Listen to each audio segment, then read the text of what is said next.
Well, Joe Rogan seems to be the main front in the culture war right now, with the YouTube alternatives jockeying for position to try to get his shows in different ways and try to get attention from this in different ways. We'll talk about that in just a second. And we'll talk about what's going on with Joe Rogan, as Spotify has now removed over 100 of his podcasts, claiming it's a violation of their terms of service or whatever it is, as he continues to get more censored after his apology. And that's what happens when you apologize. We're always unapologetic over here on my channel. My name is John Delarose. I'm a #1 best-selling author, an award-winning comic creator. I've got a high school girl in the Crusades on Indiegogo right now. This is fun action adventure, family entertainment. It's going to be a great book. We've only got 3 days left, and we had a huge day yesterday. So thank you, everybody who came in and backed. We're trying to just push this over the finish line, really make this a success. So please back today. If you're into manga, anime, comics, anything like that, you'll really enjoy this. I promise you, we always tell a good story. I've made 36 comics to date. I've made 15 novels. I'm a pro writer. I know what I'm doing here. So check it out. We're the real deal in the culture war. And I appreciate everybody who is subscribing to the channel, a channel member, and of course, checking out the books. All right. News of the day. Rumble offers Joe Rogan a $100 million deal. Now, Rumble is a YouTube competitor who is just trying to get off the ground. They do offer monetization, but they've kind of got their platform. It's on the smaller side right now. I don't know where they're getting $100 million from. That's a huge deal. But of course, if Joe Rogan goes on there, it would be a huge deal for them anyway. So this is what's going on today. Here is their statement. They put it out on Twitter, which seems to be more of a publicity stunt than a real offer, because this is what happens when you put things out on social media rather than just trying to do a deal in the back end. It's more of a publicity stunt, right? So, hey, Joe Rogan, we are ready to fight alongside you. See a note from our CEO. And here's the note. Dear Joe, we stand with you, your guests, and your legion of fans for desire for real conversation. We'd like to offer you 100 million reasons to make the world a better place. Really weird phrasing here. How about you bring all of your shows to Rumble, old and new, no censorship, for 100 million bucks over 4 years? This is our chance to save the world, and yes, this is totally legit.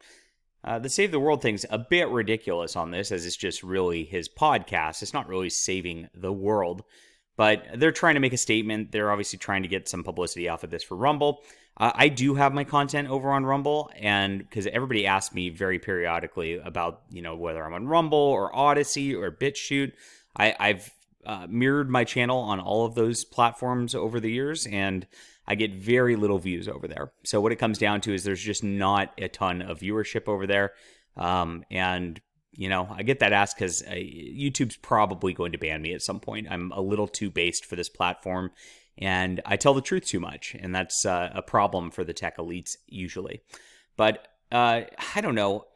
Joe Rogan still got his contract. Spotify's still paying him that actual $100 million of his contract, even though they are censoring some of his stuff. He does have full creative control in his contract already, so that's why he's been able to do what he's doing. The outrage, of course, is because he has been doing what he's doing, and he's now apologized to some degree twice. One for his, having differing opinions on COVID or whatnot, and one for his use of the N-word, which his use of it, by the way, was in a way which it was in context. It was not like he was just saying it. Not that it should matter anyway. He should be able to say whatever he wants. People should be able to say whatever the words they want. It's a ridiculous society that's somehow seen as a crime to literally just say a word when you could pretty much say any other word out there. It's ridiculous. I'm not doing it because I don't want to get banned, but whatever. All right, Odyssey, another competitor and a Rumble direct competitor, actually mocked their offer because it was $100 million. It's a lot of money, and it's like, where would they get that? Does Rumble even have that kind of money? And here is their note from their CEO. We stand with you and your guests and your legions of fans in real conversations. We'd like to offer you $100 gazillion. And there it is. So, and they're making fun of the original Rumble deal. And then their point here that they wanted to make at the end of this is, if we had $100 million in liquid cash, we'd spend it on you guys. the creators trying to get established. We wouldn't do the whole D-Live PewDiePie thing. Now, D-Live is, again, another one that's a competitor trying to get established. They made a contract with PewDiePie in order to do something. D-Live's been just as bad at gatekeeping as YouTube. They've kicked a lot of people off of that channel. People I know who were trying to make an established sort of live stream thing on there. So it's interesting to see how these companies are reacting. They're definitely going at each other as competitors, which is very interesting. Like I said, I've put my videos up on both Odyssey and Rumble. I've gotten zero traction on either of them.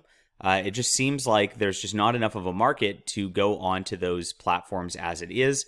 And I don't think Joe Rogan would go from somewhere like Spotify, which has a user base which is almost everyone out there, to something like this, even in a situation like this. Joe Rogan's really not your pioneer fighter who's going out there and really pushing the new tech and pushing new platforms and things like that. He's always been kind of your old school broadcaster style. So it's kind of barking up the wrong tree for these companies. I guess, Odyssey's obviously just making fun of it, but I just don't see it happening. And it's interesting, but that's it at the end of the day. I think that he'll continue to have problems. He'll continue to get canceled. And the more he apologizes for, quote, offensive things, the more he's going to just fall down that rabbit hole. All right. Let me know what you think about this. Are you on Rumble and Odyssey? Do you actually use those platforms? Be interesting to see. I'd be interested to hear from you. And leave a comment down below. Hit the like and subscribe button. We'll be back soon.